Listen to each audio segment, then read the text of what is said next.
Kapan sejatinya Megawati Soekarno Putri lahir sebagai politisi? Mungkin ada yang berpendapat di saat Megawati berkampanye pertama kali untuk Partai Demokrasi Indonesia atau PDI di pemilu 87. PDI saat itu belum ada perjuangannya. Apakah di saat itu? Menurut saya enggak. Terus pada momentum apa dan di mana? Jas Merah kali ini menyoroti kembali kiprah Megawati Soekarno Putri sebagai politisi perempuan dengan palang penghalang dan ranjau paku disebar di mana-mana untuk menghalanginya naik ke panggung politik tertinggi Republik. Ini cerita panjang sebetulnya, tapi episode kali ini kita hanya fokus pada kelahirannya sebagai politisi. Apakah Mega lahir di Blitar seperti Soekarno? Enggak. Mega lahir sebagai politisi justru di Surabaya. Apakah di kantor PDI Surabaya? Enggak. Mega lahir sebagai politisi dan pembangkang yang liat dan tak mudah disentuh penjara di Asrama Haji Sukolilo, Surabaya. Jas Merah Mojok bersama saya Muhyiddin M. Dahlan, dokumentator partikelir, tukang clipping dari warung arsip di Bantul, Yogyakarta. Adalah pertama-tama dan pada tahap utamanya membangun jiwa bangsa.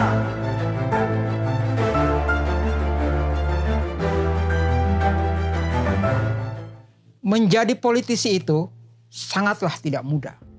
Apalagi bagi seorang perempuan bernama Megawati Soekarno Putri. Loh, kan Megawati punya privilege sebagai anak dari Soekarno. Kalian saya beritahu, di masa siksa Orba, menjadi keluarga Soekarno itu sama sekali nggak enak. Sebagaimana nggak enaknya menjadi anak atau keluarga dari mereka yang dianggap kiri atau lebih sial lagi dianggap PKI.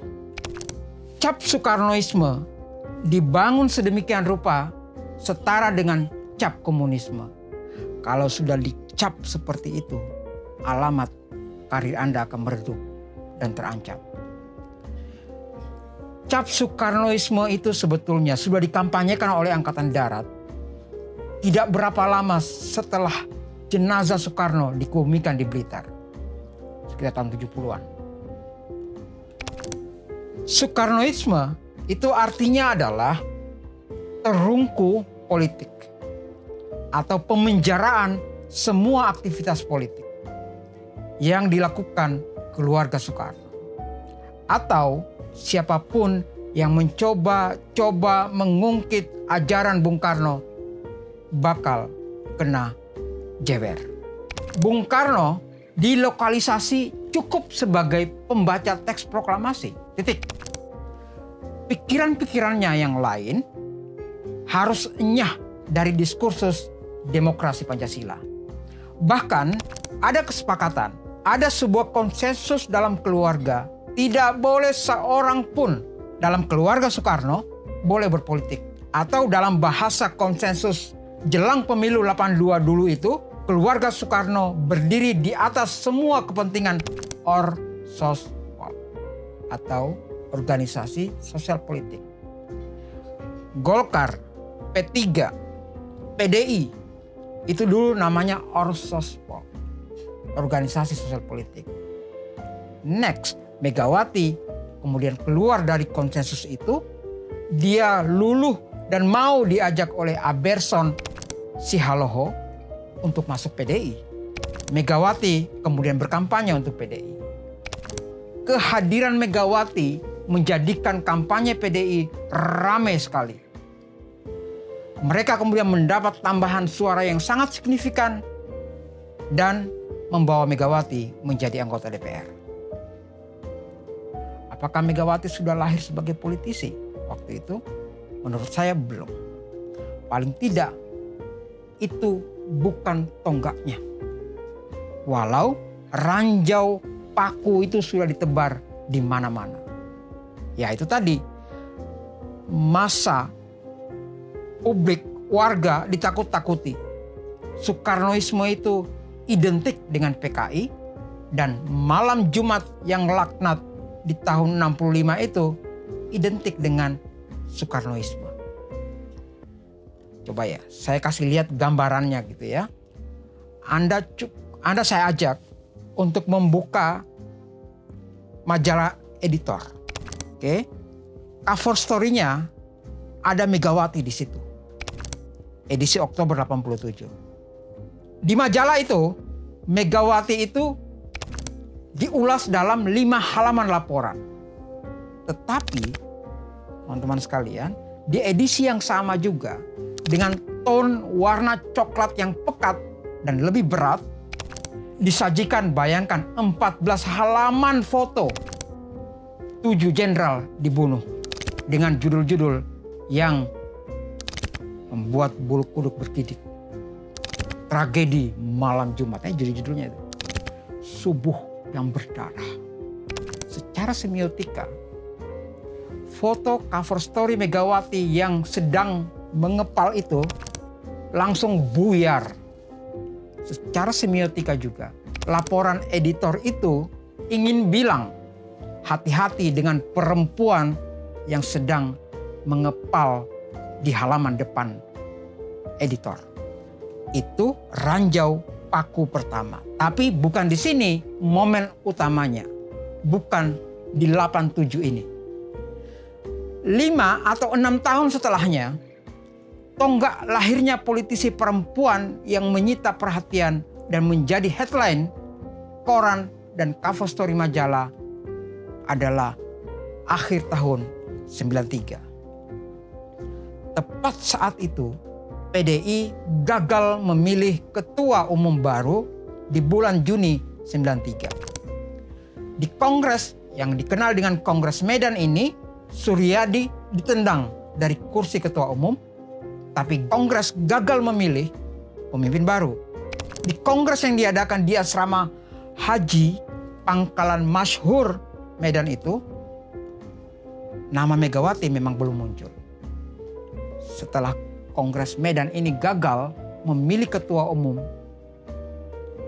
dan bakal ada KLB atau konferensi luar biasa, dan kader PDI kemudian kebingungan mencari figur. Nama Megawati tiba-tiba nongol di mana? Di Jakarta Selatan, Jaksel.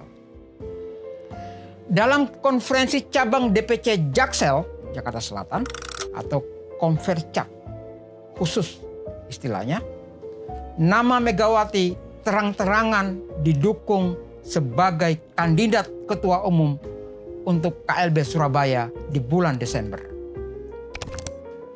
Suara dari Tebet ini kemudian menjadi ramai sekali secara nasional dan diikuti oleh cabang-cabang yang lain. Dalam situasi PDI diliputi kemelut dan kericuhan tidak berujung, puluhan DPC kemudian bertamu ke Jaksel di kediaman Megawati. Belum menteng ya. Tahu yang puyeng siapa dengan situasi seperti ini? Pemerintah, ABRI, karena Angkatan Darat atau pemerintah, mereka sudah punya calon sendiri sebetulnya, calon spesial, namanya Budi Harjono. Kalian mungkin kurang akrab dengan nama siapa sih Budi Harjono ini. Tapi di masanya, di masa saat itu 93, 90-an gitu ya, nama tokoh ini menjadi newsmaker. Di mana ada nama Megawati, di situ ada Budi Harjono. Budi lahir di Pacitan. Kalian tahu kan, kalau ke Pacitan ada patung Panglima Besar Sudirman yang besar sekali se-Indonesia. Tahu ada di mana? Nah, di kampungnya Budi Harjono ini. Letak patung raksasa Pangbes itu di Nawangan, Pacitan. Rumah Bapak Budi di Sobo Nawangan inilah yang jadi tempat persembunyian Panglima Sudirman. Ada yang bilang Angkatan Darat serak dengan Budi karena ingin balas budi. Skenario tentara dan pemerintah betul-betul mendapat batu sandungan sampai di sini. Dan jelang kongres luar biasa di Asrama Haji Sukolilo, Surabaya, 2 Desember, dukungan untuk Megawati terus-menerus mengalir. Berbagai-bagai usaha menjegal dilakukan lewat operasi birokrasi. Contohnya seperti apa? Mari kita lihat gaya politik Jawa Tengah. Ingat ya, Jawa Tengah itu pada masanya yang jauh dan panjang, pada hakikatnya bukan merah, tetapi kuning yang di dalamnya ada kacang hijaunya. Jateng itu, teman-teman sekalian, itu kandangnya Golkar yang di dalamnya kental dengan seragam hijau militer. Jateng itu perkebunan mahal luas dari pohon bernama beringin, bukan peternakan banteng. Tiba-tiba saja muncul selembar surat permohonan maaf dari DPC Kota Madya Surakarta. Ketua DPC Solo mengirim surat memohon ampun, bayangkan coba, sebesar-besarnya kepada Kodam Diponegoro atas mereka khilaf mencalonkan Megawati sebagai kandidat ketua umum PDI. Saat ditanya, si ketua DPC ini namanya Pak Mayo. Siapa? Pak Mayo Sumaryo. Memangnya ada tekanan dari Kodam? Jawaban Pak Mayo ini bulat aja. Seakan-akan menghindari nama institusi itu disebutkan. Seperti kata-kata yang akrab di Harry Potter. Kalau kalian baca Harry Potter ya.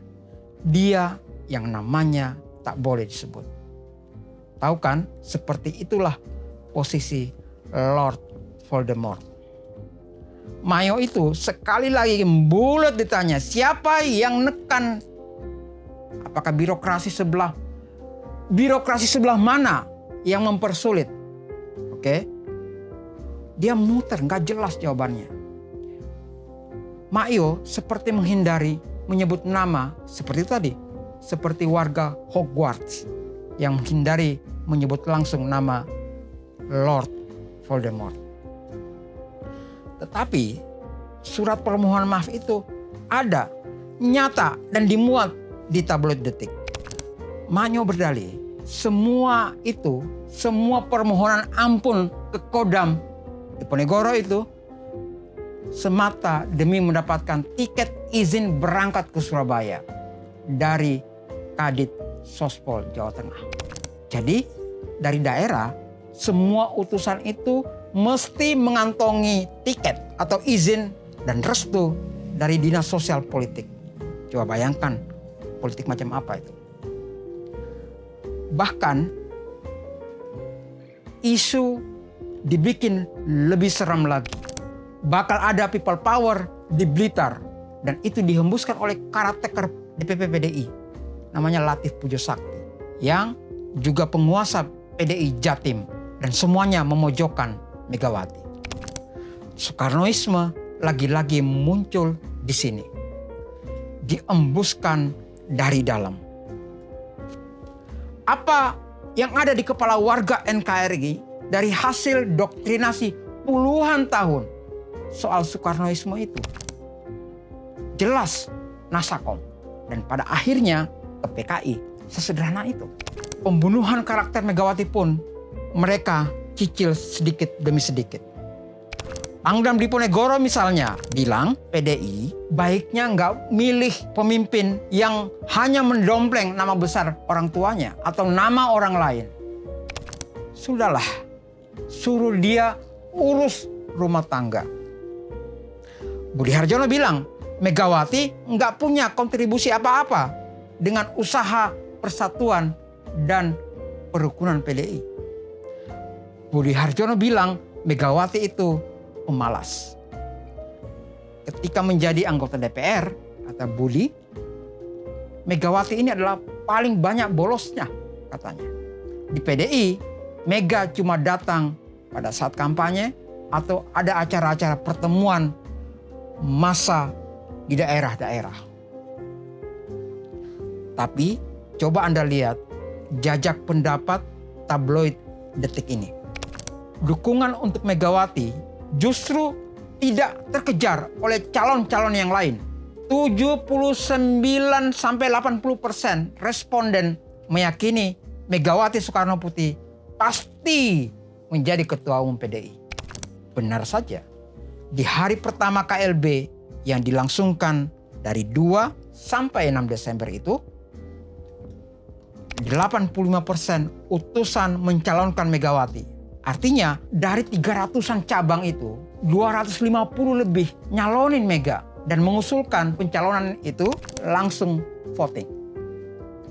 Dan makin ketar-ketir pejabat-pejabat pemerintah dari berbagai daerah yang datang dan berada di gedung yang lainnya nggak jauh dari asrama Haji Sukolilo. Pejabat-pejabat pemerintah ini datang ke Kongres untuk memastikan agar utusan-utusan yang mereka loloskan ke KLB enggak macam-macam, enggak putar haluan, bahwa ada yang dari daerah sudah ditekan supaya memilih calon A yang bukan Megawati. Template yang biasanya digelar lagi di Surabaya. Mau nggak mau, jalan lama harus ditempuh, macetkan Kongres. Kubu caretaker DPP yang emoh dengan Megawati Soekarno Putri betul-betul menjalankan template secara paripurna. Arus utama Kongres menginginkan voting, sementara yang mengelola sidang, pimpinan-pimpinannya itu maunya formatur. Sidang komisi organisasi yang membuat tata cara pemilihan ketua umum macet total. Dan sidangnya ditunda-tunda, alasannya macam-macam. Bahkan listrik disabotase. Dan yang pasti, deadlock. KLB di asrama Haji Sukolilo ini pada akhirnya seperti halnya Kongres di asrama Haji Pangkalan Masyhur Medan, dua-duanya gagal memilih ketua umum. Tapi di Sukolilo ini juga 6 Desember tengah malam Megawati Soekarno Putri mendeklarasikan bahwa ia adalah ketua umum PDI secara de facto. Dan nantinya di arena Munas PDI di ibu kota Jakarta, tepat pada hari Ibu,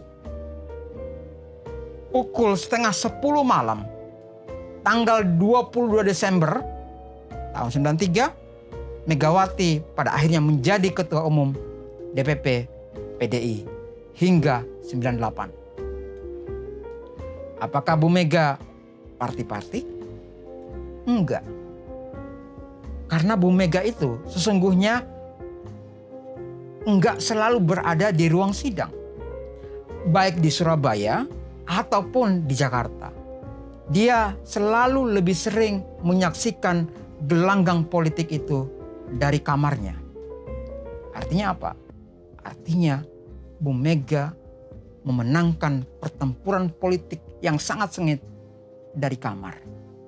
Menurut saya, politik kamar Bu Mega ini sangatlah mistis, wingit tapi rasional. Zaman yang bosan dengan single majority menyorong Bu Mega ke pentas. Zaman yang melulu kuning, zaman yang selalu ingin demokrasi yang tertib, nggak banyak cincong, suara yang berbeda dipotong memakai senjata dan ancaman, Bu Mega digotong bersama-sama. Dalam bahasa MH Ainun Najib yang juga hadir sebagai penggembira di Kongres luar biasa Surabaya itu, kemenangan Megawati menjadi simbol kemenangan melawan kemapanan. Setelah kelahiran politisi besar yang baru yang bernama Megawati Soekarno Putri di Surabaya ini, badai besar menantinya di depan. Sudah terlalu panjang, nanti disambung lain waktu. Saya Muhyiddin M. Dahlan, sampai jumpa di Siksa Orba berikutnya.